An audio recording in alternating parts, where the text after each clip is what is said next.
We have got a game for you today. We just heard who the game is. Blake, you want to walk them through our round one? I think somebody who was in charge of the matches probably just pushed repair until we got this one. This is Tyler Horspool and Craig Pollack, both people that are walking in here and being like, I'm going to be the one pushing people around and getting to top 8. This is a horrific matchup for us, a horrific matchup for everyone in the room who wants Briar, Warden of Thorns to living legend. Hey. Well, here's the thing. What did we just say? Craig Pollack, A1 human being. Right. I love this man. He is so kind. He is so funny. And today, America, the world, is on Team Tyler. We're all looking at Briar to see if we can get some living legend points for this hero, send her off into the sunset. But, I mean, what were we expecting from Craig Pollack? He's going to play Oldhim. I mean, he might even show. Yeah, he's going to show up with Oldhim and probably just get disqualified immediately at his next turn. Right. Just because this is what this man does.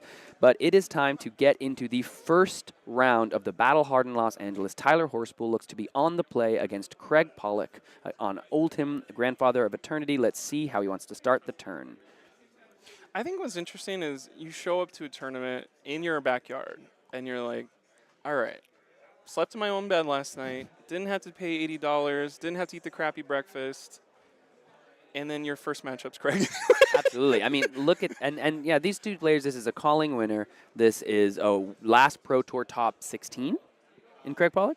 Top 32? Somewhere around these guys are both top 32. Yeah, these players are both incredibly high elo, high XP. Right. They're some of the best players in the world, and we get to see them in the round one. Tyler started the turn. His first turn, he just did a pretty classic beginning. Make a rune chant with the Grasp of the Art Knight. He took the Force of Nature out of his deck or by playing it to pass it over to Craig, and now he's coming back with a Spinal Crush, leaving himself without an arsenal here.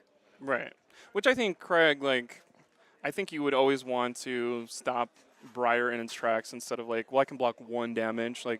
If you stop a go again, maybe the Channel Mountain Heroic just goes up, but there's not 7 damage afterwards too.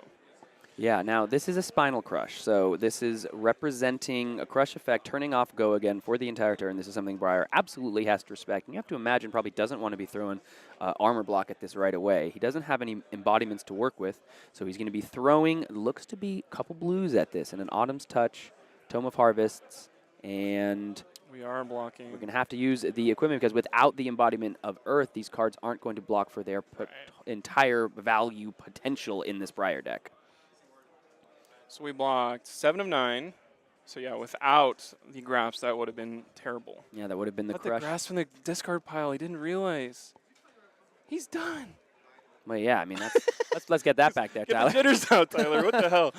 I just said you were a calling winner, bro. Yeah. We gotta remember. You got battle worn. This is your first, I don't really know how this game works. Scar for Scar, that was part of the plan. I want to go under. This is 4 physical, 1 arcane from our trusty rune chant. So let's see how Tyler wants to navigate this turn. Now, in terms of openings with Oldhim, you have to kind of take them where you get them. The lack of an arsenal here on Craig's side is going to represent no Crown of Seeds, no extra blocking card out of the arsenal. It makes turning on the Rampart much less enticing because you don't get to use all those resources. So let's see exactly how Craig wants to navigate this turn. First, going to go ahead and pitch into the AB, use one other floating for the Rampart, and then cover it up with another 3 block. Right. And I feel like Craig has played a Briar probably every week for the last 2 years of his life. So it's not like there's going to be anything surprising from Tyler unless there's some crazy card hiding in his deck list. That would be interesting I think the craziest thing he did was he was probably one of the first people on Infectious Host, but that's not going to matter against Oldhim. This is a really exciting matchup also for a couple of reasons. These are two, again, high-skill players, like kind of local legends here in Los Angeles, and they're playing each other in round 1. Right. It's not impossible to come back from the 0-1 with these Gem. People could both be in top 8 still. Yeah, but they're playing, this is an incredibly meaningful round 1 between two titans of the local scene. I think what's funny is all we said to the man in the sky today was, "Don't give us an Oldhim round 1," and then we are doing this. But it's like the only Yeah. opportunity I would. I can't be mad at this. Craig went ahead and blocked with a 3 block. He also gave up one of his equipment block in the Crater Fist, so equipment blocks kind of Right. trading on both sides. Parity achieved there, but he is going to have an arsenal for this Right. turn phase as he just goes ahead and arsenals and passes it back to Tyler. So I think if you're not swinging a hammer every turn and you're just going to block, that doesn't really, like, that's what we're talking about is when we're getting to our windows. Like, you're waiting for your sink belows so you can block 4 instead of a 3 plus your shield. So tomorrow went and grabbed the Autumn's Force of Touch. Nature and the Autumn's Touch. Yeah. Is there just one? Just one. It just grabbed the Autumn's Touch. Okay, cool. Yeah. So you have to imagine, Tyler, here, that's going to be part of the game plan into Oldhim. Some recursion with cards like So Tomorrow. We haven't seen the Rites of Replenishment yet, but we're going to see how exactly he wants to navigate what's going to most likely be an incredibly long game. Is he going to be stacking towards Force of Natures and Channel Mount Heroics? Is he going to be just trying to, if he finds himself into an aggressive first cycle, does he feel like he has to play into it? He's going to follow the So Tomorrow here with a red Snatch. 2 cards in hand, Snapdragon's up, but does he want to commit those Snapdragons this early? No shot. Like, I think it is kind of set up of Craig's going to block 12 to 15 damage every turn, so you need to figure out a way to go over that and try to catch Craig looking the other way of, oh, you didn't have an ice card in your hand, or you had a couple reds, and I can kind of feel that. And now whenever I play the Channel Mount Heroic and 3 attacks that draw me cards and whatever, you don't have a way to stop me in my tracks. I can just keep going and overrun you. Absolutely. So I think Tyler's trying to set that up, and that's maybe why you put certain cards back into your deck that can be Earth cards to pitch later for the stuff you need. Yeah. And looking at Tyler's hand, as we can kind of see it as he's just flipping through, it looked like I saw an Exude Confidence, a Sink Below, and maybe another Snatch. That's So Tomorrow being played from the Arsenal did draw him a card, probably looking for that critical second non-attack action. But it looks like, yeah, he's just throwing the Snapdragons at this right away. Craig, I think he also has a Sink Below that he can use in this reaction step as well, and he is going to go ahead and cover it up with the Sink Below here. And I think that was a I'm going to make my opponent prove he has it, because if he doesn't have a 4 damage block, you can just really go off right there. And that may be like, oh, I see that as a misplay but it is kind of like the risk of if you get rewarded for that risk instead of punished, it's just so good right there. Yeah. And, I mean, you see, Craig Pollack on this turn, he pitched a Terra Sunder, critically going to the bottom of his deck for later in this game when Tyler is trying to set up his aggressive second cycle. But at this point, you don't want to give these Oldhim decks just the room by doing nothing, by not committing anything on that turn when he had the 3 attack actions in hand. Perhaps Tyler knew that it could be a Terra Sunder, it could be another Spinal Crush, something that you don't want to be facing down if you just let them have 4 cards. Because if he doesn't snap there, maybe he sees a Terra Sunder come at him, and then it's like, oh, yeah, crap. exactly. Like, no, thank you.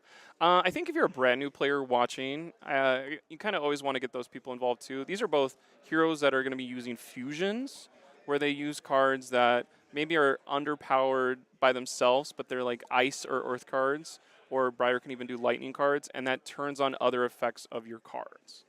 And those are something where in deck building, you want to have a good ratio of your fusion cards and then also your earth cards to fuse those. Absolutely. And for Craig, his hero power for Oldhim, an ice card can put a card on the top of your opponent's deck and stop them in the tracks, or you could use an earth card to kind of, okay, we're premeditating with no arsenal, so that's going to stop me talking about that. Earth cards will block 2 damage, is what that does. Yeah.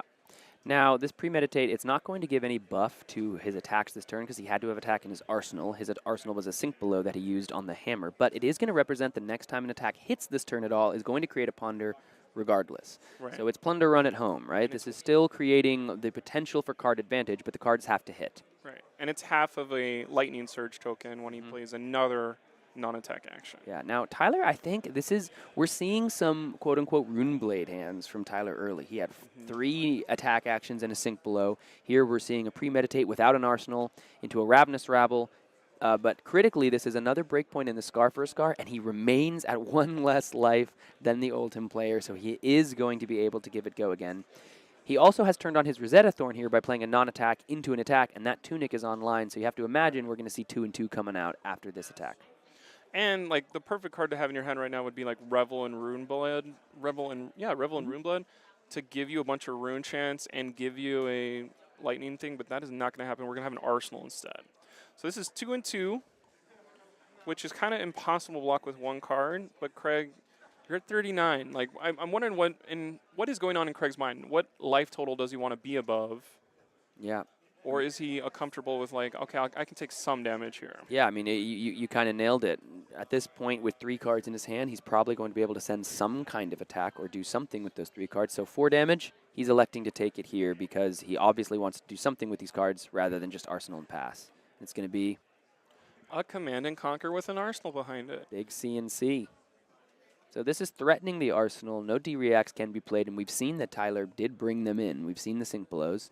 Right. He's going to go ahead and just cash in the Crown of Providence. That's what it's there for. Get out of jail free card. I'm going to just take 4 damage, make sure my arsenal is safe. Now, critically, this was not representing a pummel. There was no way to do so. The tunic's back up at 1, so that Crown of Providence is not going to be there if Craig is able to represent that later in the game.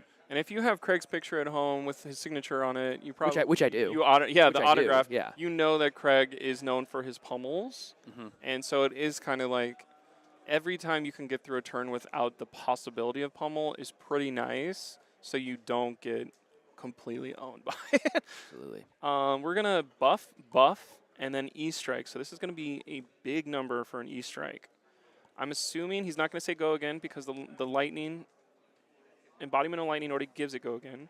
We're going to draw a card from there so we can keep going. So this is going to be a base 5 plus 3 from Nimblism, and I'm thinking another plus 3 from that. So 11?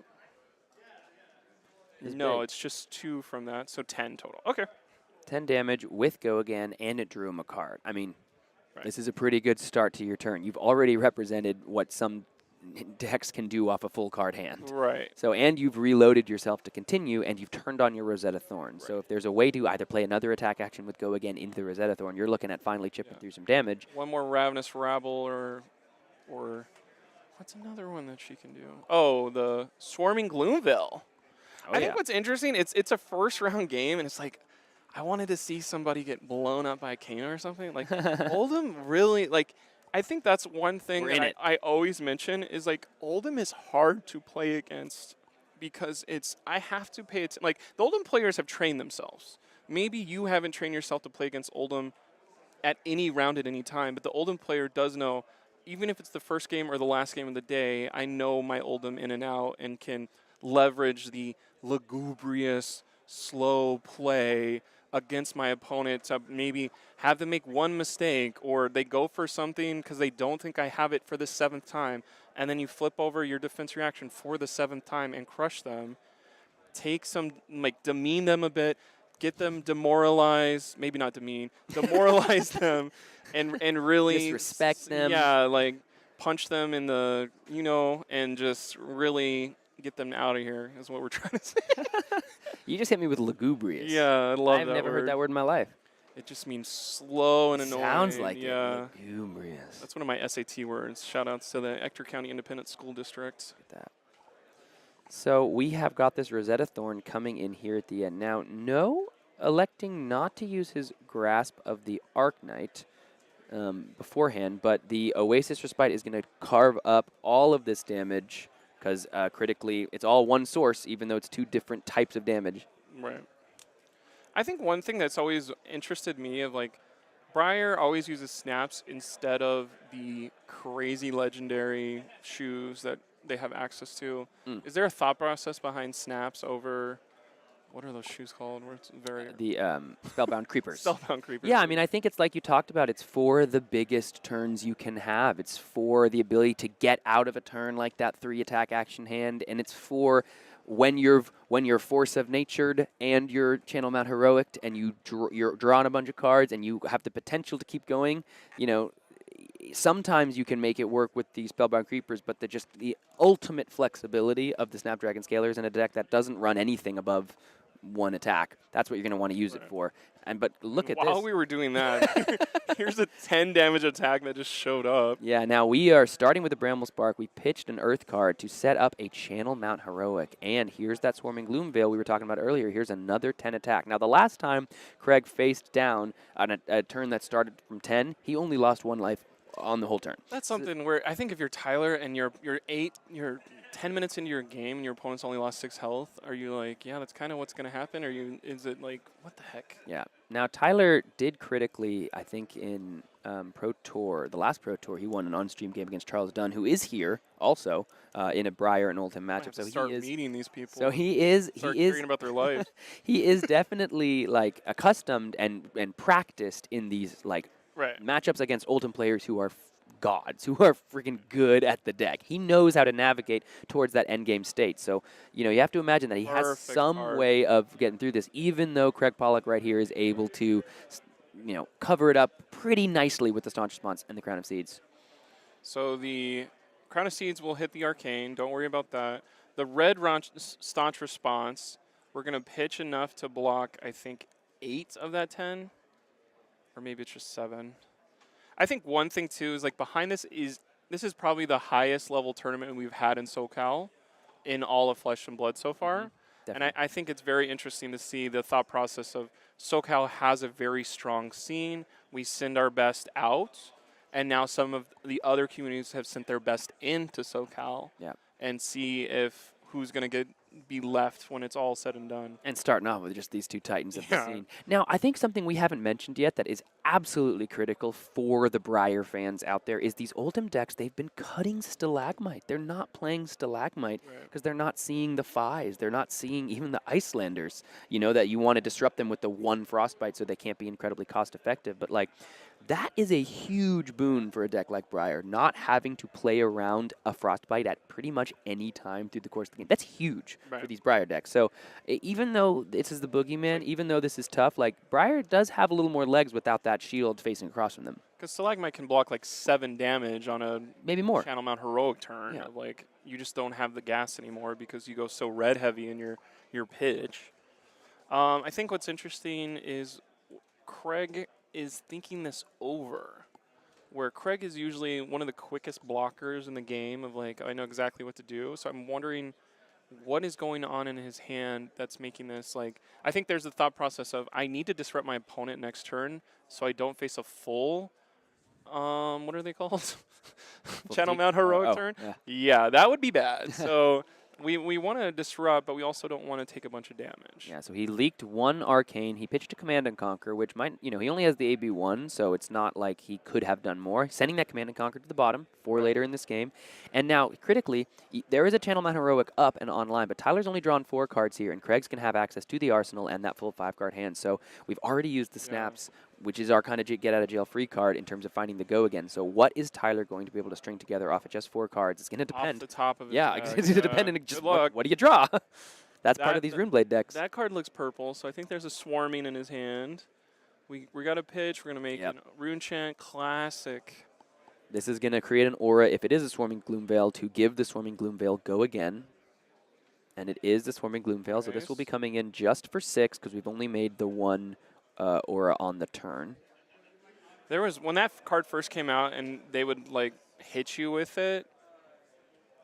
Oh, it's for 6. They would hit you and be like, I make an aura off of hitting you, so it actually goes to 7 before we realized like that's not how that works. That was a mess. I like that Tyler elected to use 5 and 1 rather than just the 6 on the die. As much dice as possible, please. This is, so it looks like the 1 damage from the Arcane was going to be taken. Now here's another 7, but this is going to be the end of the Channel Mount Heroic. Only 1 Earth card in the pitch. Here's another 7 damage. Looks like Craig is going to block all of it. He had the Sync Blow in the arsenal every time, so no damage leaking through.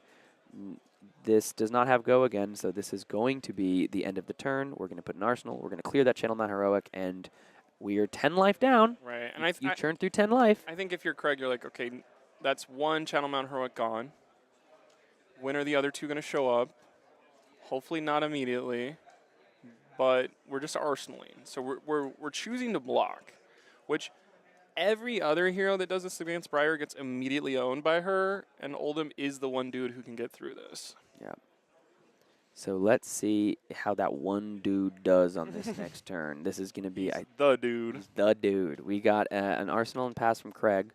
So pitching into another oh no, this is Earthlore Surge. That's a big one.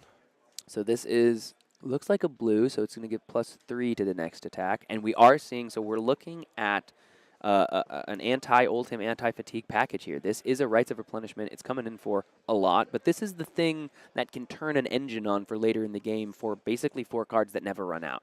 If you're just constantly playing Rites of Replenishment, getting another card that you fuse with, putting it back in the deck, that's how you can set up an endgame stack that just is like an engine. It does I not will stop. not lose. I cannot run out of cards, and I will just slowly chip you down. Here's my Titan's Fist for 6. Yeah. Titan's Fist is not enough. We're blocking 9. So we're taking 2 here. Make an embodiment of Earth. And then because we hit, we do put something on? Or what is the stipulation? I'm pretty sure when you fuse, it just comes on Oh, back. okay.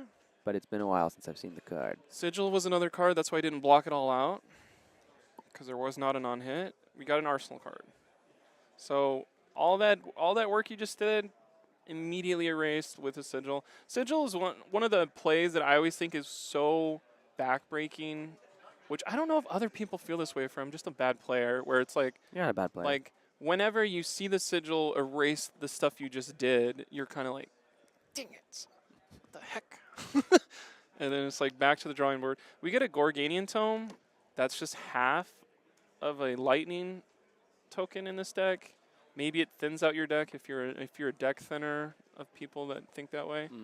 The other tome is going to draw him 3 cards and give him a embodiment of lightning.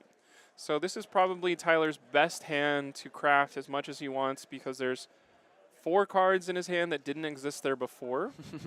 And an embodiment of lightning that's going to give whatever has go again. And here we go. This is going to be an Enlightened Strike. He's going to most likely be able to draw a card off of it if he wishes.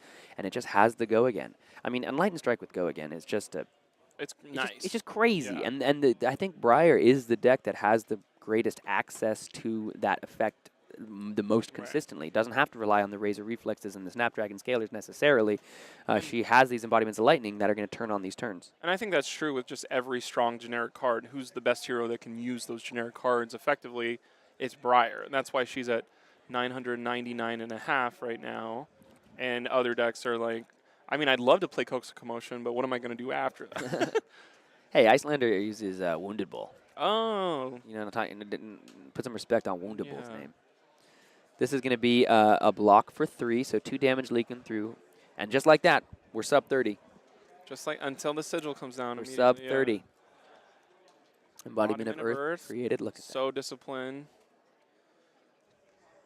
I think what's interesting too is what shirt is Craig wearing right now? Who's he trying to represent? Because we got that is interesting. No, yeah. Top deck keep on the left with the jerseys, man. I think it might be our shirt, dude. Oh my god. I think it's Arcane Games well, of the we gotta root against Tyler now.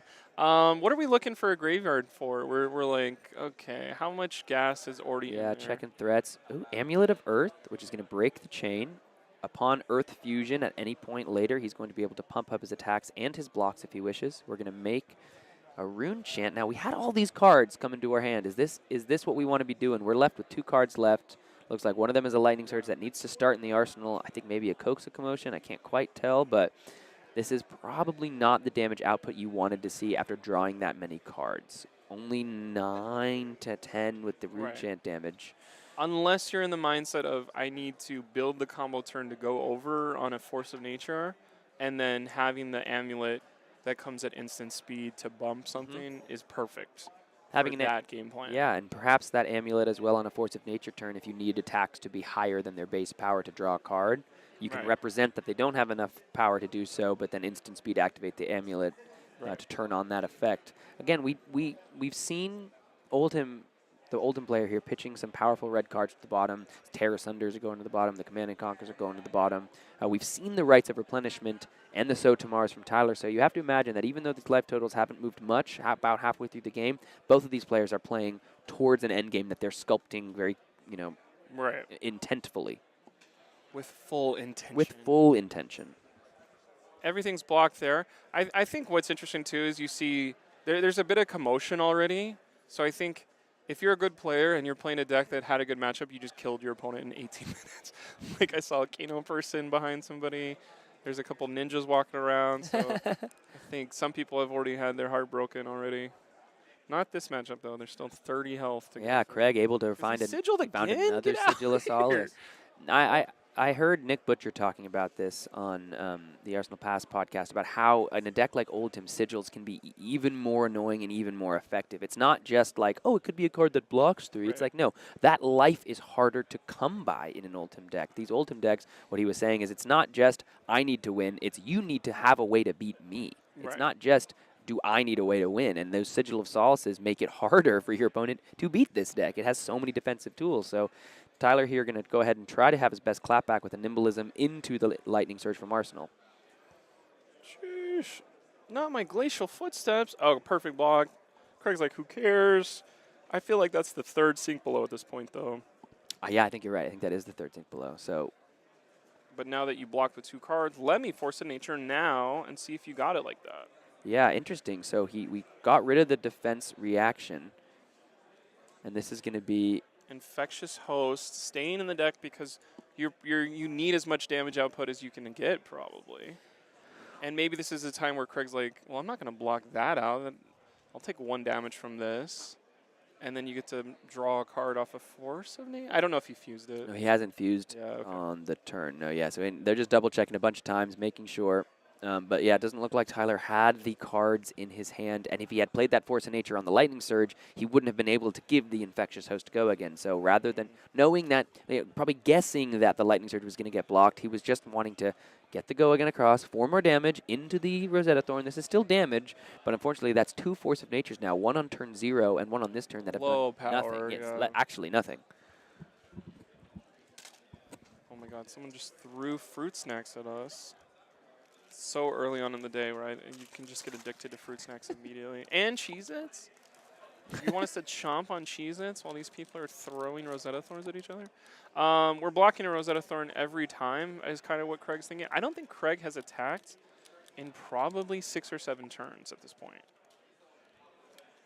Tyler versus Craig versus Game Time. Cards with Michael says. This is, yeah, I think to believe that's Michael Fung. If anybody knows Oldhim, he's aware that this is 30. They've got 30 Does minutes he left. play Oldhim? I don't. Have think you I haven't heard about I it? don't Yeah, I know. haven't heard much about it. But this is 30 minutes left in game time here, and both players sitting at such high life totals. You know that has to be a consideration, even if they're playing for that longer game and that rites of replenishment or those big attacks, the Terra Sunders. You have to wonder, are they going to be able to get there in time? I think there's a thought process too of like, there's going to be a crowd around these people in probably 10 minutes. And obviously both of these people have dealt with like, not the celebrity, but like the pressure of 15 people watching your game at the end of the round. But will that come into play? Like the thought process of I've got to get through these turns. Like all you got to do is mess up once, and then it's like, well, Craig has enough room to just hit you with a pummel on top of. What would be a pummel target for him that would work against Briar? I don't know if he's running the 4-cost 8 attacks or not. Yeah, I don't know. I mean, I don't think you go aggro against Briar. Yeah. Disables have been making a comeback into these Ultim decks. Red Disable has been showing up a little more. 5 + 2 = 7 though. That's so expensive. Because if you start at 5, like that's what I'm trying to get at is like if you start at 4 and you pummel that, then it's only 6 total, which you're probably good with. But he could, yeah, he has a tunic in 2 turns for now. So we're going to be covering up a lot of this damage, the Earthlore Surge and the Captain's Call, buffing up the Infectious Host, and then here comes the Rosetta Thorn. We're going to go ahead and AB one of it. Looks like probably taking 1. And can you do 30 damage? Ooh. Took the rest of the Rosetta as well. Ooh, whoa. Can you do 30 damage of just Rosetta? Probably not. It's going to be interesting. You know, I'm curious. We saw back in the Calling Indianapolis, we saw Nathan Crawford just masterfully defeat a Fatigue Oldhim using that Rites of Replenishment package. It was very cool to watch. It was the first time I'd ever seen it. We've seen the Rites of Replenishment represented in Tyler's deck. If that is the game plan he's going for, again, that is something that is basically like the Titan's Fist Fatigue lock. You are just trying to, work your opponent through all of his cards, utilizing that package. So we'll see if he's able to get there. This is the first time we've seen it premeditate, perhaps, with an arsenal. So let's see if it's going to do something. Let's see how strong this will be. I think what's crazy is Tyler Horspool is going through buffs. Like, I am wondering what is he playing for? Like, what is in his head of, I'm not just doing this for fun for 20 minutes. I'm working towards a goal. Like, what is that? Premeditate, Command and Conquer for 9 is great, except Craig probably has 9 blocks without trying. Yeah, I mean, almost for sure has 9 block. It's just gonna take 3 cards out of his hand. So As we're gonna long as they've start got off ice. with the Crown of Seeds. A Crown and Seed makes an ice card block for 3 now, basically. True. And same thought process for Craig. It's like, oh, is it as simple as block with the tax that I'll never be able to pay for and keep the ones that I can? Or is there a bigger thought process for which 3 block you're going to use? Greg Pollack sitting at 27. Tyler Horspool, 34. This is going to Take 1. take 1, but that arsenal's gone, so the effect doesn't matter, other than the Then embodiment of Earth. But embodiment of Earth is so important sometimes, though, too, because it's like if you want to snap back at your Briar opponent, but you took a damage, now it's hard to crush people, and that does matter for Oldhim half the time. Definitely. Turning a blue 3 block into a blue 4 block can be a lot better. But it looks like we're just going to be representing the Titan's Fist, so who cares about the embodiment of Earth? My name is Oldhim, and I'm pitching another Terra Sunder to the bottom, so we've seen 2 of those heading to the bottom. It looks like, if Tyler is, Terra Sunder is the exact type of card that can interrupt the Rites of Replenishment package like we've been talking about, because if you only have the 5 or 6 cards in your deck and they're all in, you need every single one of them to keep that combo going. Terra Sunder represents discard. It represents the cards that you need going to the graveyard without you having a choice. So, Craig, if he is spotting that game plan, if that is what Tyler's going for, the Terra Sunder is probably his way of checking that. That's his checkmate that he's trying to put to the bottom of the deck as well. Channel Mount Heroic is revealed off of the Ravenous Rabble, so there is a glimpse of what's yet to come for Craig. So maybe it's like, maybe I want to keep a Sink Below for next turn instead of use it on a 4 damage no on hit here. Yeah. Looks like it might be 2 D-reacts in the hand for Craig there. Might be 2 different fate for one of them's Oasis, right? Which yeah. would be perfect to have right now because he's got the Oasis off the Tunic. Perfect card management and block stuff. And he'll even gain a health. Also, if you have an extra $400 and you need a Heart of Findle, like Craig will start using the Heart of Findle soon to gain health, which will always be like the 1 damage that Tyler can't get. Yeah, and now critically here, we went ahead and made a rune chant using a red Rites of Replenishment. So he is putting that to the bottom. So this does lead you to believe, perhaps, that is this kind of game plan that Tyler Horspool is going for, looking for this kind of perfect 4-card combo that can just that just is self-actuating. It just doesn't. It just works on its own. The question is, will he be able to get there in time? There's only 24 minutes left in this game, and will Craig Pollack be able to interrupt that with something like a Terra Sunder or a Command and Conquer or Pummel type effect? And I think if you're going 2-2 at Armories and you're like, how do I get better at this game? I think one thought process is like, when your opponent is purposely pitching red attacks, pay attention to that. For sure. Of like, why, when, who, what, where, and then it is like, okay, that's going to come back around. I should probably figure out some defensive options for that as well. Command and Conquer, perfect right now because I think Tyler just put one of his Sink Belows into his 4-card hand. Yeah, so that Sink Below is not going to do anything, and if it is a Channel Mount Heroic, you most likely, if it is a Channel Mount Heroic that you are setting up, you most likely don't want to be keeping that Sink Below for your arsenal. You would like to have a different powerful effect to pair with the Channel Mount Heroic. I mean, he was probably hoping for any other attack so he could just immediately sink, try to get a better card to pitch for the Channel Mount Heroic. This is why this card is worth $110 of Command and Conquers, of like, it can just turn off so many options for your opponent to hand fix or perfect block you.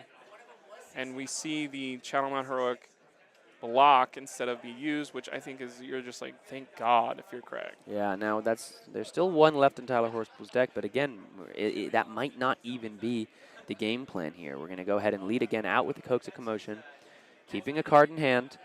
Now this is the type This is a turning point of the game. Yeah, this is like, what is Craig going to be able to do without a lot of pressure being put at him? You have to imagine he's going to block the Coax so that no Quicken token can be created, no cards can be drawn, or life can be gained. But what is Tyler Horspool going to have to face as a result of only throwing 4 damage here? We see the Heart of Findle. So it's not going to be able to block 3 this turn, but it will be able to be pitched to heal 1. Which means also that we're at second cycle because that Hard to Find Out has already come around back when it was like 39 to 38. So we're at the second cycle of Craig's deck. Because we're Crown of Seeds every 5 seconds over here on this side. So reached the second cycle of at least the Oldhim's deck. You know, Tyler has drawn a lot of cards with his multiple things. That is a pretty card, that Terra Sunder foil. We're blocking with the second half of our arms, so no more. I don't think there's a lot of on hits in Tyler's deck that Craig needs to worry about. There's not gonna be any dominate, so he'll be able to throw the full hand whenever it does come at him. This is a huge attack that we need to be good for Craig. And this is that red disable like we were talking about. This is gaining Craig a life after the Heart of Find All. So this is a big on hit. This is one of the things that the Oldhims have been kind of pivoting into. Losing Stalagmites, losing that icy disruption, but kind of pivoting more into, here's a big attack. If you give me any breathing room, it's not just Rouse the Ancients into Titan's Fist. This is like, no, this represents, I'm going to take your arsenal. Damage and I'm going to take your arsenal if 4 of it gets through. So this is going to be an interesting predicament now. Tyler's faced 2 different Arsenal Disruption effects in a row, and he blocked one out utilizing the arm piece and giving up a Channel Mount Heroic, so we have to wonder, what is he willing to give here? He has to love this Arsenal card. It was so interesting, the last AGE Open that Tyler was at, we were talking about his idea with put the Arsenal card under the hero a little bit, but now we're doing a poker chip, which I've never seen. Yep. I wonder if that's a new thing in the community, if we're all going to start buying flesh and blood poker chips to put on our Arsenal card. Oh, as I kick the as hard as possible.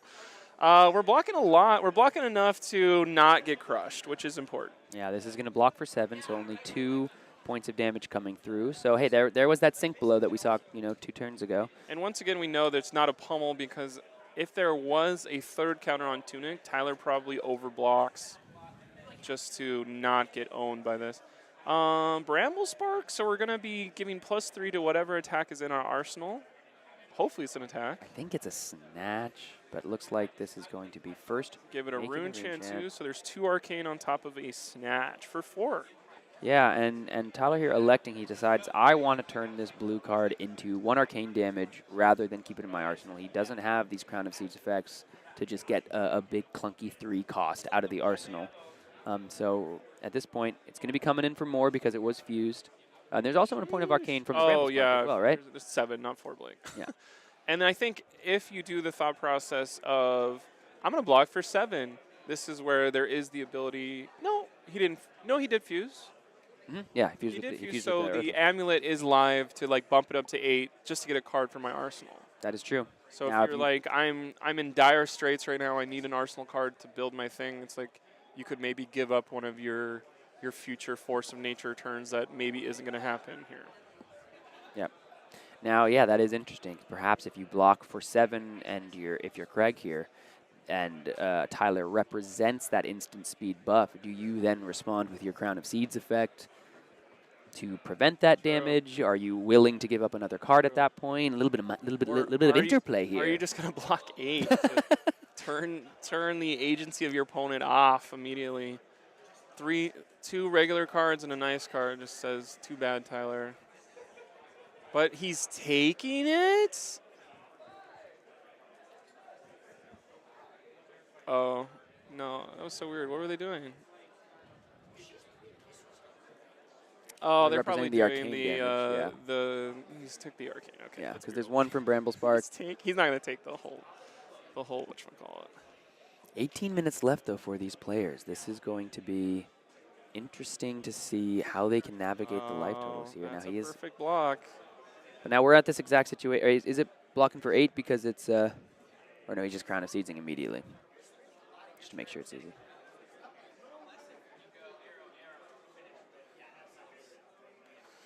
Okay.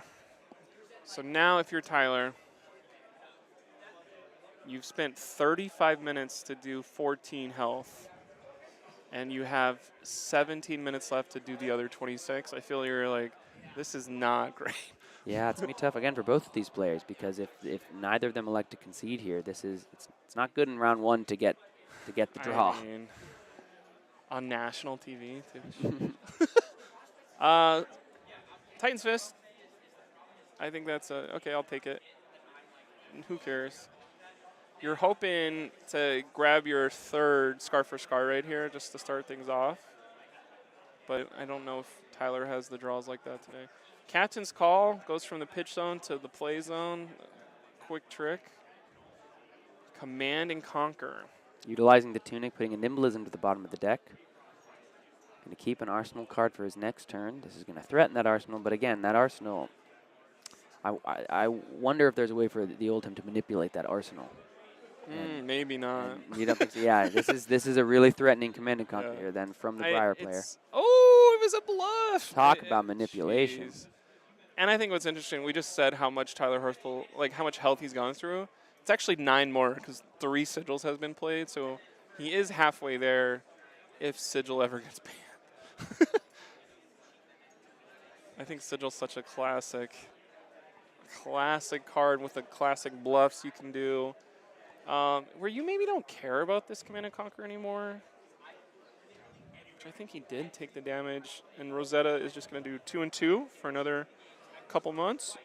And Tyler here, seeing that Craig elected to take all of that damage, rather than set up a Channel Mount Heroic for himself, realizing perhaps that there is a potentially threatening, again, on-hit effect coming out of the Oldhim player with 4 cards in his hand. So rather than save the Channel Mount Heroic for something bigger, let's just try to get 4 more damage. And now we've gotten halfway through this game, finally moved halfway through this life total, or well over halfway through the game.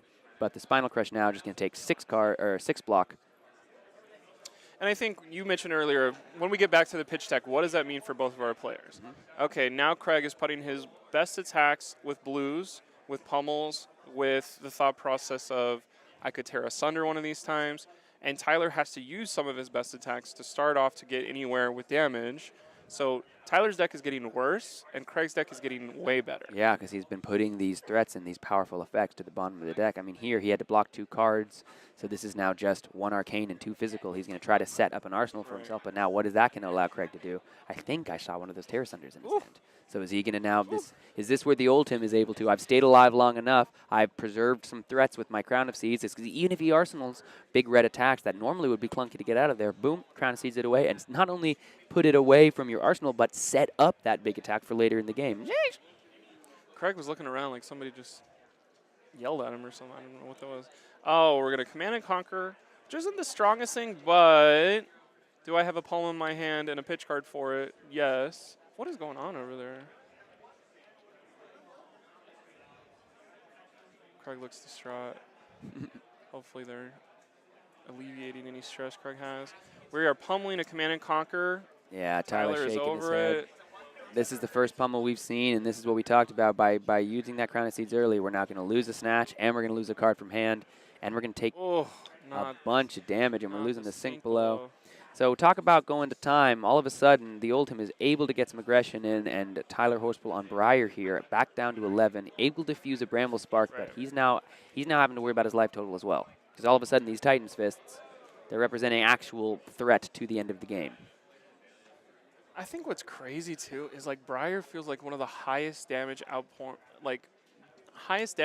decks in the format, and you're like, who can beat Oldhim if Briar can't do it? And you're like, we need our like 5 Reinhardt people to show up and start pushing these people around to intimidate those cards out of their hand. Absolutely, and the Briar deck is somewhat in a large part dependent on some of the variants of these Runeblade cards. We've seen Tyler have some tough luck on his draws. I mean, even here, this is a Ravenous Rabble for 2. Right? Like he's having to, he revealed a blue to the Ravenous Rabble. Like there are things that are sometimes out of your control. I think Tyler's been doing as good a job as he can of setting up his second cycle and setting up a pitch stack to try to be able to close the game out. But at this point, you haven't been able to put enough pressure on the opponent to take the cards out of your Oldhim opponent's hands so that they don't get to threaten you at all, and then you're able to just freely set up your second cycle like nothing even matters. Right. The turns haven't been threatening enough to do so, so now you're seeing Craig able to play with his life total a little bit, and in some ways play with his food. Oh, yeah. Craig loves. I saw him eat mac and cheese once. He was mixing it around, put some ketchup in there, and made it all orange. I was like, what the heck? He plays with his food. So we took the Rune Chant, we blocked the Arcane from the Bramble Yeah. Spark, and now we're using just a D-React That from is hand. so good for like a pitch of blue, get rid of a Rune Chant, and block most of everything physical you could ever do.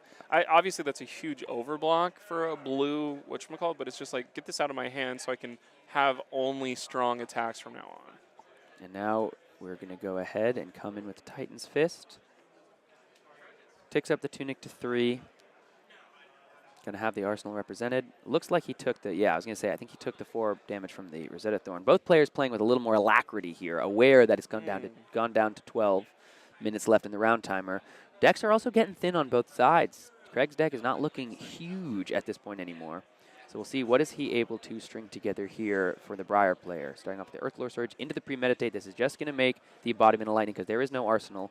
And here's an Infectious Host. There's no disease. This Oldhim player, he lives in the mountains. He's clean. Yeah. There's nothing up there. We got a question in the chat from Frozen Line. What does Battle Hardened mean? This is a tier 2? Like it's a big tournament, 150 people. And it's like, it's not a national championship level and it's not a world championship level, but it's the one after that. So it's like the 3rd highest tournament you can go to.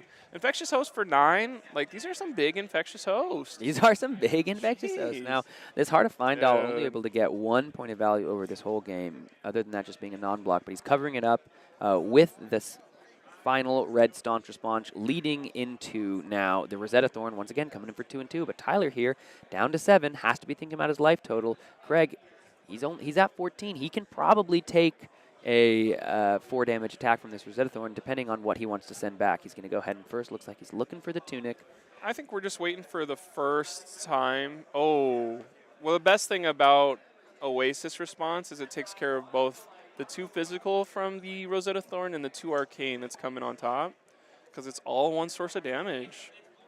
And now Craig, even though his life total is sub 20, with the round timer the way it is, and also with Tyler Horspool's life the way it is, there's only 1 block represented on the Findal Spring Tunic. So Craig is kind of aware of the writing on the wall. I have to actually be pushing damage here because even his deck is getting slightly thin. And we're seeing all of these Earthlore Surge that were pitched early in the game come out now. This is going to be a scar for a scar, 4 more damage than 4 with the Go Again online. 7 big ones. The other thing that's interesting is I think the thought process is Craig is just waiting for his Terra Sunder to line up. 1 Terra Sunder, Tyler's toast. Yeah, and it looks like he's taking a lot of this damage. Does he have a Dominate effect in his hand already, ready to go? Because he just took 7. He's taken 4, going down to 3. What does he have ready to in the go? Water. Does he have one of those Dominate effects ready for Tyler Horspool? Because he said, I will take all of the damage. I am ready for this. Tyler's just hoping Craig pitches wrong or something. No! Okay, he's got what he's representing right now. It's just 9? Yeah, that's not enough. So even if you block with 2, 3 blocks here, you're still taking 3 damage. Dude, I love the response from Tyler of like, bro, I thought you were going to dominate me or something. Yeah. Like, just 9. Taking a look at the board now, these from 2 heroes that perhaps were setting up for an endgame stack, an endgame thing. The life totals have just turned this into a game of who can find the end first, who can find the finish line. They're looking at their blocks, they're looking at the attacks coming at them, and having to figure out how can I stay alive and how can I win this game. Is Briar a better blocker than Craig or than Oldhim though? It's like kind of like you can block 7 there and survive. Now, what can you do with 2 cards in an arsenal? And like you said, that Embodiment of Earth was critical there. He only had to block with the 2 cards. Because if there's no Embodiment of Earth, dead. Yeah, you would have had to give either the Tunic or something else to cover that up. But now Tyler Horspool here, he has gotten his Oldhim opponent down to 3. For all that we've been talking about, there is 8 minutes left in this round timer. It does not look like it's going to, I'm knocking on wood, but it doesn't look like it's going to go to time. It looks like they are going to try to find a way to close this thing out. Craig took a very aggressive turn before taking all that damage. What is he going to do with it? We're amuleting. We are going again because we played Lightning Surge from Arsenal. So this is 4. We have not fused an Earth card, so the amulet is not live, but it is representing 2+2 from Rosetta. And 2+2 from Rosetta when you're at 35 is kind of annoying. When you're at 3, not great. Is that the same amulet from turns ago? Just played it this last turn, yeah. So the amulet must have done something when we were talking about turn cycles or something. Whoops. We are doing 4 damage. Craig is probably going to block as much as a, yep. Let's use a 3 block and a shield. This is going to go ahead and cover that up, leaving him with the 1 floating after the Crown of Seeds. What does Tyler have in his hand? Rosetta and then keep an arsenal. So only AB1 here for Greg Pollack on Oldhim. He's checking the deck, seeing what's left. That's a big graveyard. We're working now down. 7 minutes left. Like, These players got to move. Is there a razor reflex in here or not?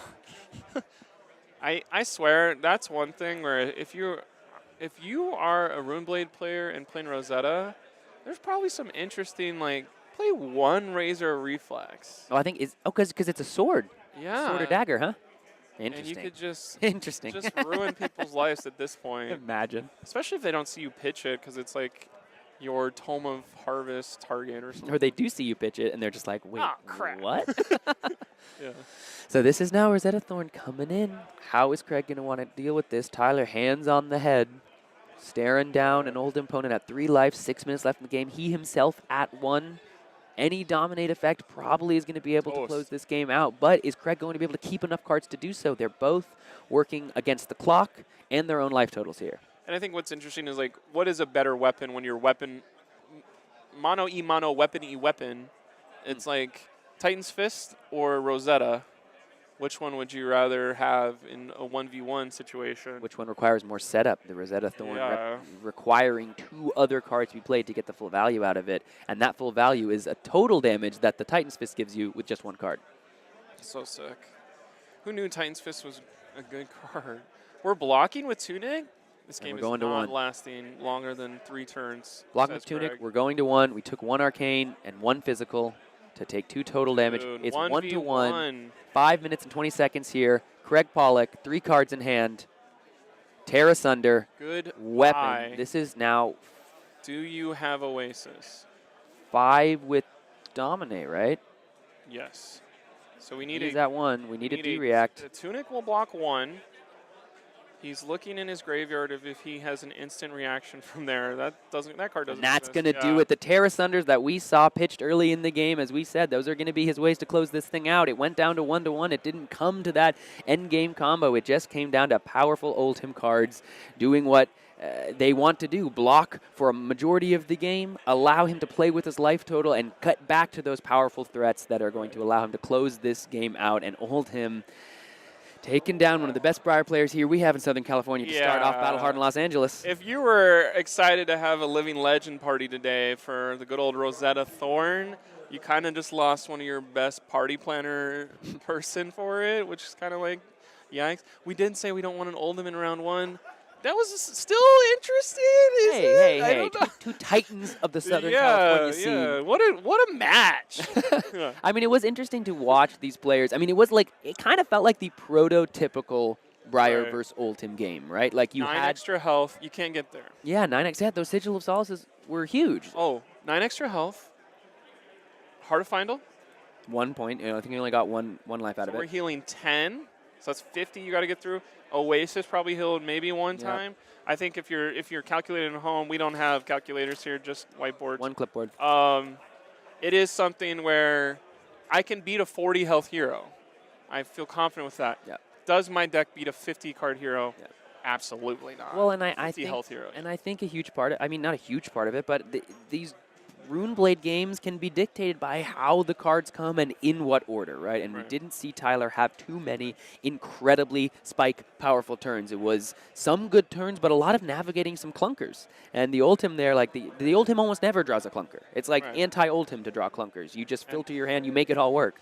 I think what's crazy too is like after so much attrition from our Briar player, you go pummel on a Command and Conquer whenever you're like, I have nothing to block this with. you're just, okay, that's the whole game right there, and I got to try to stay alive. Finina in the chat saying, I thought Oldhim's Living Legends are, what is this? Has already taken effect. Yeah, what is this indeed? I wish, These man. are players, the ban and restricted announcement doesn't come out until July 3rd. So these are players, you know. And America's going to have a party the next day because Oldham's finally out of here. But we are going to. So thank you all for joining us on this first round of the Battle Hardened Los Angeles. We have so many great rounds of Flesh and Blood approaching. We've got great segments. We've got no more Oldhams, we promise. We can't promise that, but we're going. We promise. We promise it, but we don't make the rules. We're going to be back momentarily. Thanks for hanging out. We got such a great day. Don't go anywhere.